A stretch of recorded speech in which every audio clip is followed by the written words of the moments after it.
Hi, I'm Tim Oliver. I'm the Director of Bands here at Arkansas State University and the conductor of the Arkansas State University Wind Ensemble. We'd like to invite you to join us here as part of our rehearsal, talking about some ideas regarding the John Philip Sousa composition, the Gallant 7th. The form of this piece is a little bit unusual because it has an extended introduction. There's still a first and a second strain and a trio, but there's actually two break strains in this particular march, which you'll hear a little bit later when we start rehearsing it.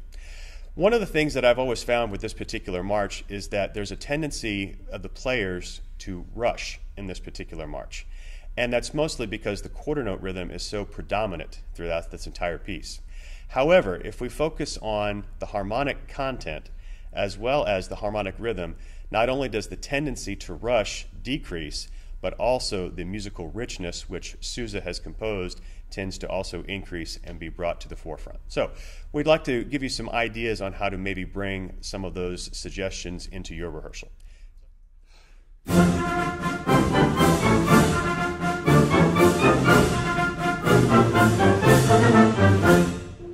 Now, in this introduction, I'd like to hear just the trumpets for just a moment, and you're going to hear the regimental theme being established right away here at the beginning. So let's start just with the first measure, guys. Good, and that's going to be repeated in every odd measure. Now I want to hear just the second measure, and this is where the richness of the harmonic content comes in. All right, the second measure, please. Good. And if we extend this idea to the fourth measure and to the sixth measure, which we're going to do here in just a second, you can hear that there is an extremely large number of chord changes here. This piece starts in F major, but by the time we get to the third measure, we're already to the relative minor of D minor. Let's go one chord at a time, please, right at the second measure.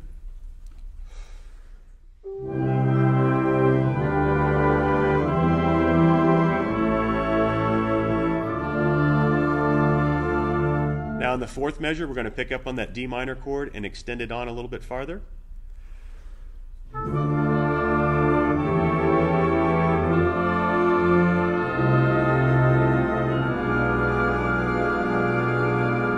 Right there we get a B fully diminished 7 chord, which is a tritone away from where we started.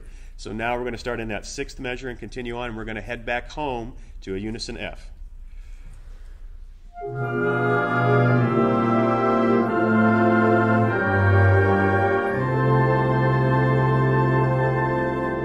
Now the reason I break this down is because when students are listening for those chord changes, their tendency to rush goes down quite a bit. So let's put that in context now with the regimental trumpet part and now with all of those chord changes that are occurring in the introduction. So the harmonic rhythm here is fast. Even though the harmonic rhythm is fast, we don't want to rush. Introduction, please, everybody.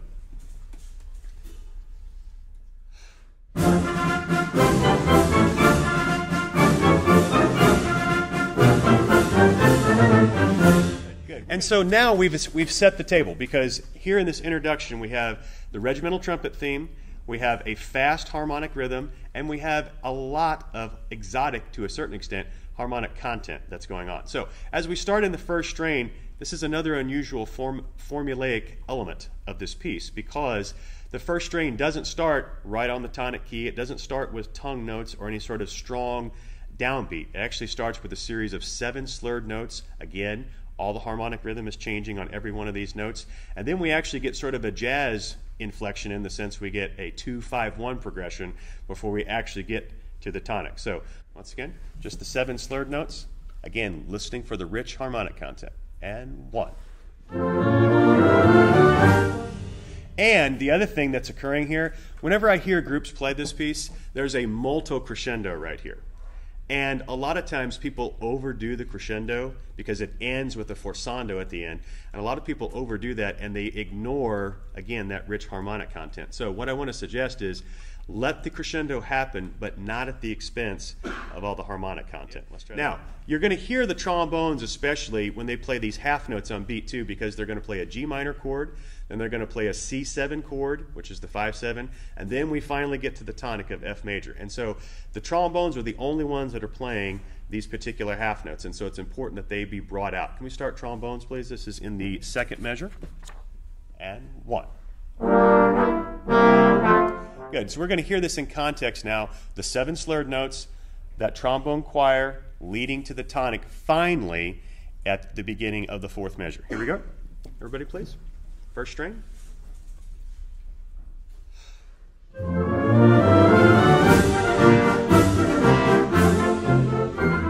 So this is one of those things that it takes a while for this first string to start. And a lot of times people ignore the rich harmonic content of the slurred notes and also the trombone choir here before we actually get to, in the 4th measure, the real, as I would say, the real beginning of the first string. So let's go through this time and play the entire first string as written. Here we go.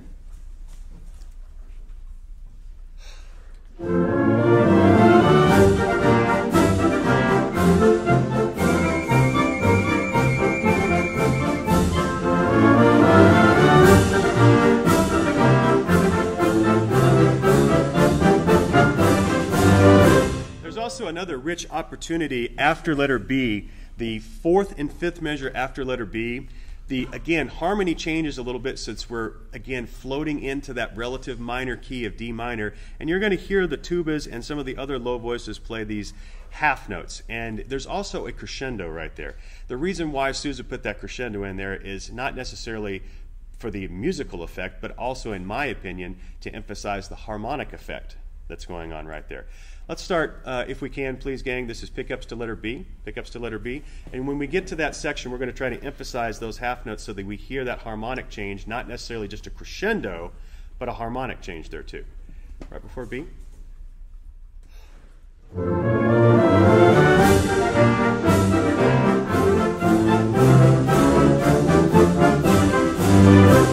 And oftentimes, just asking the ensemble to be aware of those type of changes is often just as effective as asking them to crescendo a whole lot more.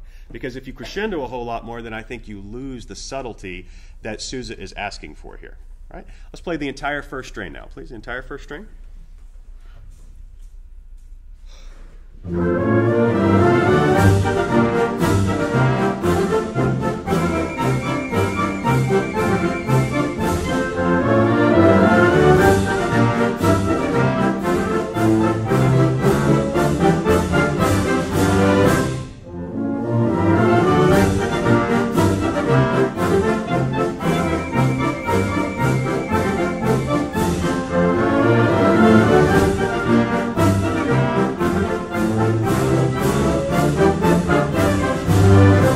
Actually heard some people that will say that the various elements of a Sousa march remind them of a little multi-movement symphony. I don't know if that's true or not, but what I can speak to is the fact that when we get to the second strain, there's a much different character here. And not only do we have some different thematic elements, as you would expect in a Sousa march, we also have a much slower harmonic rhythm. And as that harmonic rhythm starts to take over, some of the other elements that are written in the melody, again, can be brought to the fore. Let's start, if we can, please, in the second strain. And one of the things in the second strain that is really almost buried is that there's this neat counterline in the alto saxophones and the bass clarinets.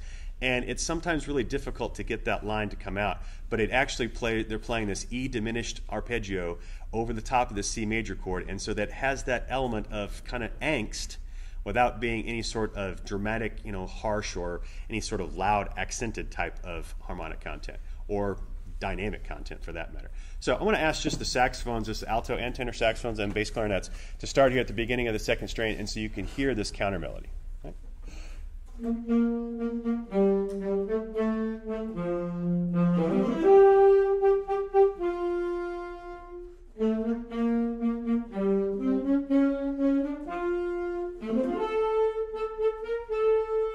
Good. There's also one other element, 2 before letter D, the baritone saxophone and the tubas get to play this nice little, again, arpeggiated figure, but it has a triplet that sets it up. And a lot of times I think of this as almost like a kick in the sense of dun, digga dum, bum, bum, bum, bum. And without that little kick, that phrase doesn't turn over on itself and we don't repeat starting in the second half of the second string. Can we hear just the tubas and bass and the baritone saxophone, please? Good. And this time we're going to add the bass drum and the cymbals, and they have a forzando on beat 1, and so that triplet is going to lead into the bass drum on the forzando, this is right 1 before D. Okay? 2 before D, everybody?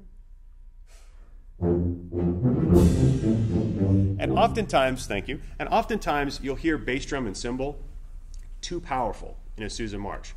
Sousa himself would often say that the bass drum should be felt and not heard. And so this is one of those ideas that we want to hear the accentuation with the bass drum and cymbals, but not overpowering what's going on over here. Right? Everybody, please. This is the second string.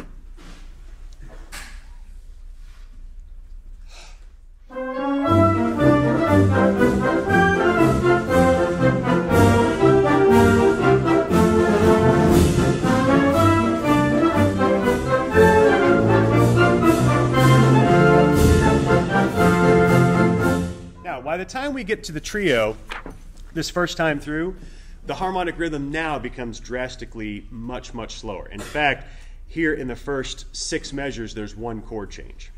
And so, unlike the introduction in the first and second strain, the harmonic rhythm now at this point is going to get much slower. And as a result, we're going to hear some different configurations in the ensemble's scoring and playing. For example, in the second and third clarinets, there's an interesting bass line part in the bass clarinet, and the second cornet part actually foreshadows the regimental trumpet that's going to come just a little bit later. So we're going to have everybody start at letter E, and then we'll highlight a few parts. This is right at letter E, please. This is the trio. And this isn't labeled as the trio in the score, but it is the trio because we're modulating to the subdominant. It has all the characteristics of the trio. It just doesn't say trio in the score, but this is the trio. Trio, please.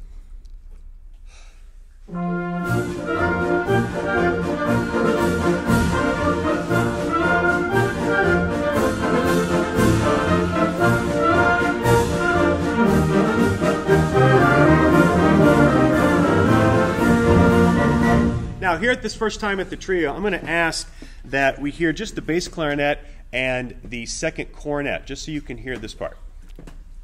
Right at letter E, right on it.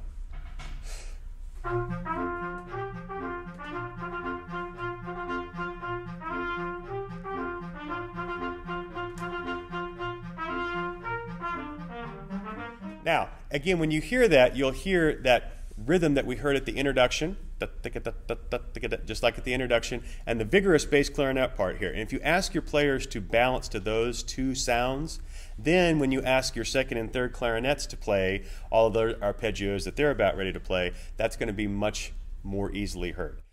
As we approach the end of this trio strain, before we get into the first break strain, the articulation changes 4 after F. And so when the articulation changes again, as is often the case in this particular march, the harmonic rhythm changes again. And so instead of these long measure after measure after measures where we don't have a chord change, now all of a sudden we get to 4 after F and we're having a chord change every quarter note. So can we start, please, 4 after F so we can hear those chord changes?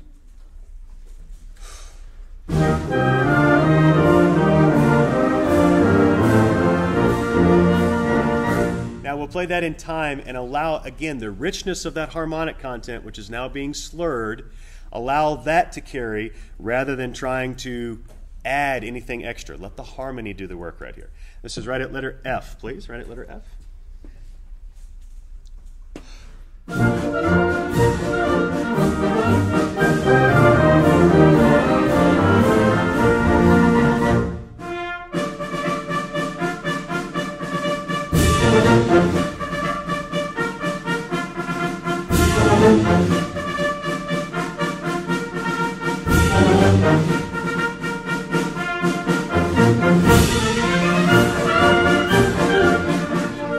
And we finally get to the first of 2 break strains. This first break strain, as you can hear, is all about the regimental trumpets. I'm going to ask the regimental trumpet parts. And by the way, depending on the edition that you're playing, this particular edition has a separate regimental trumpet part. So I would encourage you to, as you're programming this piece, to be very mindful of the fact that some of your trumpet players aren't going to play for quite a while in this particular piece. Let's hear just the regimental trumpet part, please, here at the first break strain with the pickup.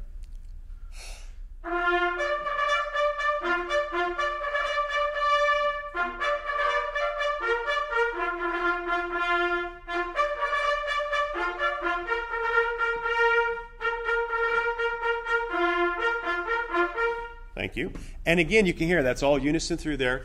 And you don't have to do anything extra to it. Just allow it to occur. You don't have to add, and you don't want to hear accents. You don't want to hear this sort of content. You just want to allow that to occur naturally, as though it was a bugle call calling the army into action, because that's what it's intended to do. Now, we're going to hear that with the interjections of sounds. The percussion has a snare drum and bass drum, or excuse me, a bass drum and cymbal, and then the rest of the wind players play da-da-da-da in various harmonic configurations. So start right at the break strain, please, right at the first break strain.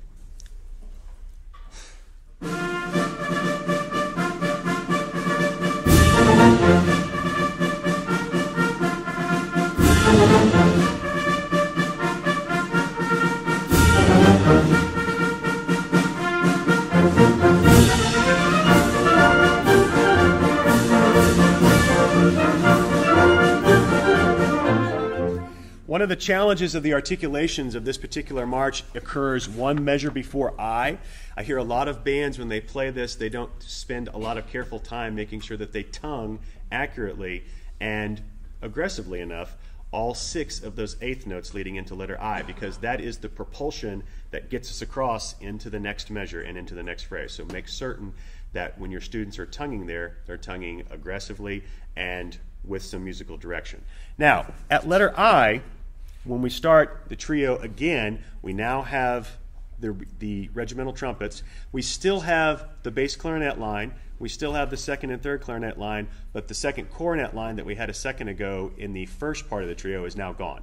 And so I would encourage you to listen to the second and third clarinets, the bass clarinets, as well as this regimental trumpet part, because there's still a long way to go in this march. Remember, this march is a little bit longer in terms of the form and content than some of the other Sousa marches, so you don't want to show the ending just yet because we're not there. This is at letter I, please, gang. Letter I, balancing to the second and third clarinets, bass clarinet, and the regimental trumpets. Take it nice and easy. Here we are, pickups to I.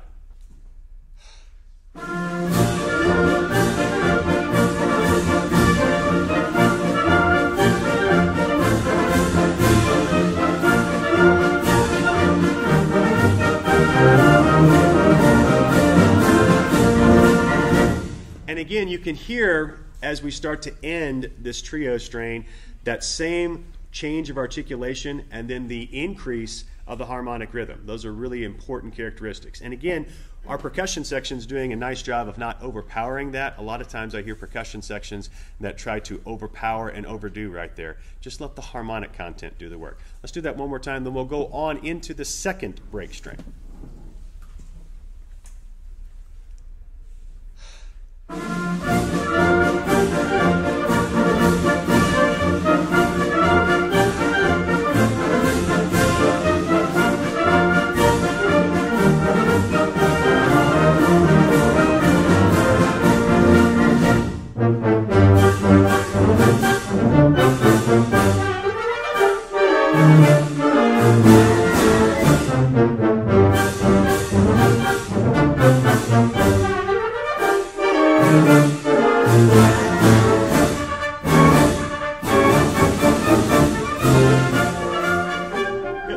The second break strain that we have is very different than the first break strain. The first break strain was all about the regimental trumpets.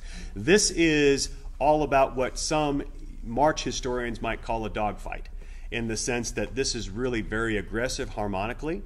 There is a series here at about the 5th measure where we actually have French 6 chords and German 6 chords and secondary dominance of the harmonic content is everywhere here. And so the intent is not to let it be overpowering from a dynamic standpoint. Again, I think it's important to let the harmonic content do the work. There's a reason why Sousa wrote this harmonically the way he did. He wants the tension to be drawn here. He wants the drama to come forth here. He doesn't necessarily want a large amount of volume. Remember, there's still a ways to go in this piece. So we're going to start at letter K on the first break strain, or the second break strain, excuse me, and you're going to hear that same articulation pattern that we talked about before letter I, going into the recap of the trio. Da-da-da-da-da-da-da. Again, that's very prominent in this particular break strain. This is right at letter K, please, the beginning of the second break strain.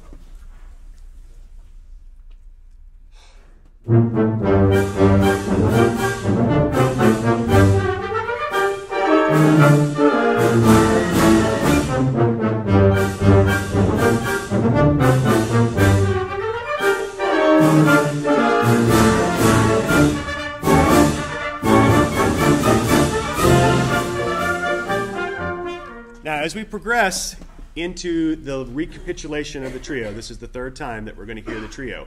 One of the challenges of this piece is because you've heard this thematic content now, this is going to be the third time. It doesn't say this in the score, but one of the things I would encourage you to do is, again, allow your regimental trumpet players to shine through here. Oftentimes in the score you'll see this written as a fortissimo, maybe even a fortissimo. I would encourage you not to do that. I would encourage you to have everybody be at a piano or maybe even one to a part, and then allow the regimental trumpets to carry this trio string. Because again, when you hear it again and again, you think to yourself, okay, what's different this time? And this is an interpretive thing. And you may disagree with this, and that's fine. But I think you'll hear when we recap it for the second time at the end, it'll be a much different effect and have a much more powerful effect by doing it this way. So we're going to start the second time, or excuse me, we're going to start in the second break strain again, and first time through letter M. We got it? All right.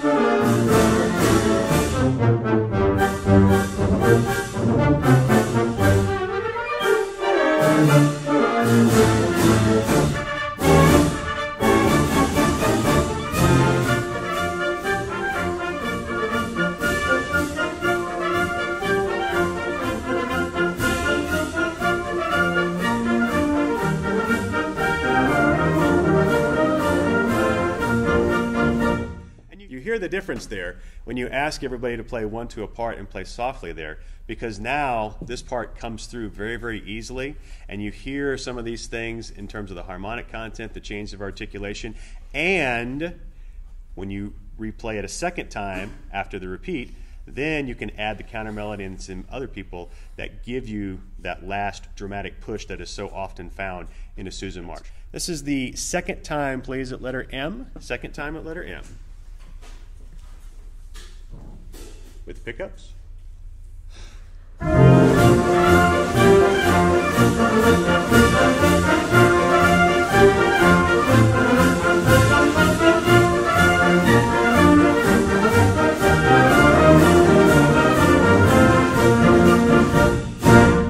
And one of the things that we work on as far as march interpretation is the last note. And there have been many a march, unfortunately, that has been ruined by the fact that somehow musical reason and musical good sense can sometimes abandon in an ensemble when they get to the last note. So one of the things that we talk about with the last note, of how we treat the last note, is that we just want to give it a little pat. And that's all. Because if we give that last note one of these, it doesn't have the kind of character that we're looking for. So we just like to take that last note and just give it a little pat. We're going to start at letter N and see if we can make sure that we pat that last note.